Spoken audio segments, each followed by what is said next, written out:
So Iran's foreign minister has come out and said, in no uncertain terms, we don't want a ceasefire. We don't want peace. You started this, and we're going to keep going because we know in a war of attrition, we can beat you. It's that simple. This is Afghanistan times 10. All right. And I want to be clear on that. Now, I have a lot to say on this situation, but real quick, we're going to get into just this quick article right here and the full statement. So Iranian Foreign Minister Abbas Araghchi says that the Islamic Republic was neither asking for a ceasefire nor negotiations with the U.S., adding that Iran has no plans to close the Strait of Hormuz for now, which I kind of call cap on that because I'm pretty sure it's closed. Like, I don't think there's many tankers passing through it, and there have been tankers that have now been hit. But anyways, I'm just gonna say it. Abbas Araghchi, dude has a tough job right now. If you have been watching any mainstream media, you will see him doing endless interviews. I think this actually came from from NBC. And he just has to put up with like the most ridiculous questions, like, "What if the U.S. Deploys boots on the ground? Are you prepared to fight them?" He's like, "Yes." He's like, "So you're saying that if the U.S. deploys troops to your country, you're going to fight them?" He's like, "Yes." So let me get it straight. If the U.S. deploys boots on the ground, you're going to fight them? He's like, "Yes." Like, it's such dumb questions, and they're like they're basically scolding them for defending themselves. Like, why are you attacking all these other Arab countries? It's like, because they have U.S. military bases on it. Well, why are you attacking residential areas?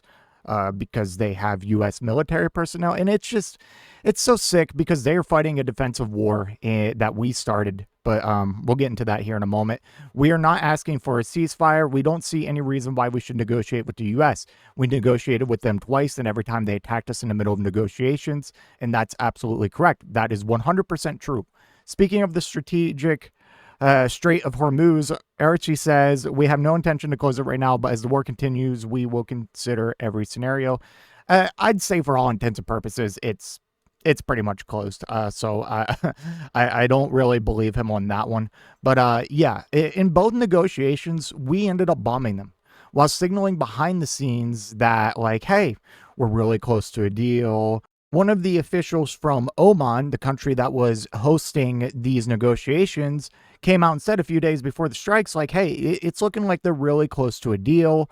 Iran has basically conceded on all of the U.S.'s demands, and they're willing to play ball, like zero enrichment, like no nuclear ambitions, even though they didn't have any to begin with. And that's been confirmed by several intelligence agencies, several independent agencies like the IAEA.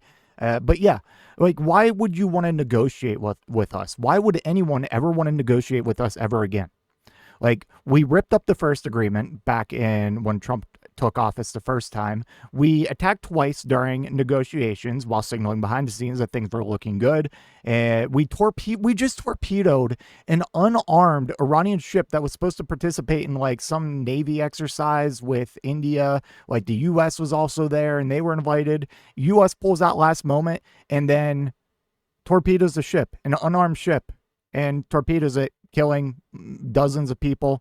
And back to the poor Iranian foreign minister who has to come out and deal with these dumb fucking imperialist hacks on NBC News and other mainstream media. They were asking him, it's like, and I let out the biggest scoff, like the biggest, like, are you freaking kidding me? When the interviewer asked this question, they're like, so I'm no expert or anything in military, but why in the world would you have a military ship that is unarmed? And it's like, because we were sent there for like ceremonial naval exercises. Like, there was no need for armament. Like, that was the entire point. It's just sick. It's disgusting. Of course, within like the first 24 hours, we blew up a school, killed like 150 plus schoolgirls, and then lied about it. Like, I don't know how to make this more clear, but we are the terrorist. We are the biggest state sponsor of terrorism. Who do you think funded ISIS, Al-Qaeda, and the Taliban? I'll give you a hint. It wasn't Iran. It was us. And it was Israel. And Israel's still arming ISIS-affiliated groups to this day to fight Hamas. And who was actively on the ground fighting ISIS the Taliban and Al Qaeda. Iran. It was Iran. And then and then back in Trump's first term, like, remember when we just decided to drone strike their top general on the ground, and he was known as basically like the ISIS annihilator, and we just killed him. I'm pretty sure we lured him out for like some sort of negotiation too, just to strike him. Like, it's just like, I've been having like a come to Jesus moment. Like, I've always kind of known this, but I didn't realize to this extent just how evil as a nation we are. Like, all my life I grew up like, oh, everything we're doing overseas is good. We have good intentions. We're spreading democracy. We're spreading freedom. You know, we may fuck up sometimes, but in the end, our goals are just. And that's just not the case. All of these terror groups that exist, obviously there are terror groups like ISIS, Al Qaeda, and Taliban. They are more than resistance groups to us. They are actual terror groups with their own like colonial ambitions. But as far as like Hamas or the Houthis or Hezbollah, these are proxies of Iran that we have deemed terrorist. These groups are only fighting us and our proxy, Israel, because they're resistance groups. They're like the only thing in the Middle East resisting Israel, the Greater Israel project of trying to expand into several other countries, including Palestine. It's insane to me.